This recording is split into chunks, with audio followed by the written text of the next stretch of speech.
I had always enjoyed hiking, and when a friend suggested exploring Blackwood Forest, I was eager to take on the challenge. The stories I'd heard about it, strange noises, disappearances, and eerie happenings, had only fueled my curiosity. I thought it would be just another hike, a little spookier than usual, but nothing I couldn't handle. On a crisp autumn morning, I packed my gear and set out to tackle Blackwood Forest. The forest was known for its dense, shadowy trees and thick undergrowth, and as soon as I stepped in, I could see why. The sunlight barely pierced through the thick canopy above, casting long, creeping shadows on the forest floor. It was quiet, too quiet, save for the occasional rustling of leaves and distant bird calls. After walking for about an hour, I came across an old, gnarled tree with strange markings carved into its bark. They looked ancient and faded, like something you'd see in a horror movie. I didn't think much of it at first. Maybe it was just old graffiti or some sort of local tradition. Still, it gave me an uneasy feeling. As I continued, the atmosphere around me began to change. The once sparse noises of the forest seemed to fade away, leaving behind a deep, unsettling silence. The air felt thicker, colder, and the forest seemed to close in around me. I picked up the pace, thinking I was just getting a little paranoid. Then, I heard it, a faint rhythmic thumping sound. At first it was so distant I thought it was just my imagination. But as I walked, the thumping grew louder and more pronounced. It sounded like drums, beating in a slow, deliberate rhythm.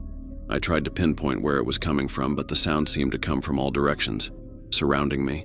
The thumping abruptly stopped, leaving me in an eerie silence once more. I was now acutely aware of the dense fog rolling in, obscuring my vision and making the forest seem even more confining. It felt like I was walking through a thick, heavy blanket.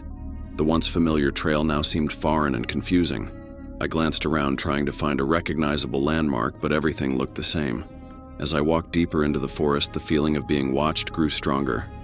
It was a disconcerting sensation, as if unseen eyes were following my every move. I stopped several times to look around, but the forest was still and empty. Every now and then I thought I saw movement out of the corner of my eye, but when I turned, there was nothing there.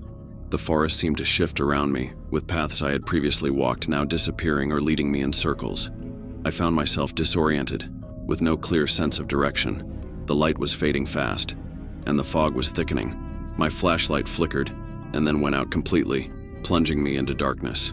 In the pitch-black forest, the thumping sound started again, louder and more insistent. It felt like it was coming from all around me, making it hard to tell where it was originating. The whispers began shortly after, faint and indistinct at first, but growing louder as I continued. It was like a chorus of voices murmuring just beyond my hearing, speaking in a language I couldn't understand. I began to panic, my heart racing as I stumbled through the underbrush. The whispers grew more frantic, almost like they were trying to communicate with me or warn me of something. I pushed through the fog and branches, desperate to find my way out. After what felt like an eternity, I spotted a dim light through the fog. With renewed hope, I made my way toward it, pushing through the dense vegetation. The light turned out to be a small clearing with a dilapidated cabin in the center. It looked old and abandoned, but it was a welcome sight compared to the oppressive darkness of the forest. I spent the night in the cabin, keeping watch and listening for any signs of the strange noises I'd heard. The thumping and whispers gradually faded, but the feeling of dread never fully left me. The cabin creaked and groaned in the wind, adding to the unsettling atmosphere. When morning finally arrived, I left the cabin and made my way back to the edge of the forest. The fog had lifted and the sun was shining, but I couldn't shake the feeling of unease. The trailhead was a welcome sight, and I hurried out of the forest, grateful to be back in the open. Looking back, I can't explain what happened in Blackwood Forest. The noises, the whispers, and the feeling of being watched were all too real. The experience has left me with a lingering sense of unease, and though I've shared my story with friends, it's something I'm not eager to relive. Some places, it seems, hold more than just physical dangers. They hold a darkness that's hard to shake, no matter how many times you leave them behind.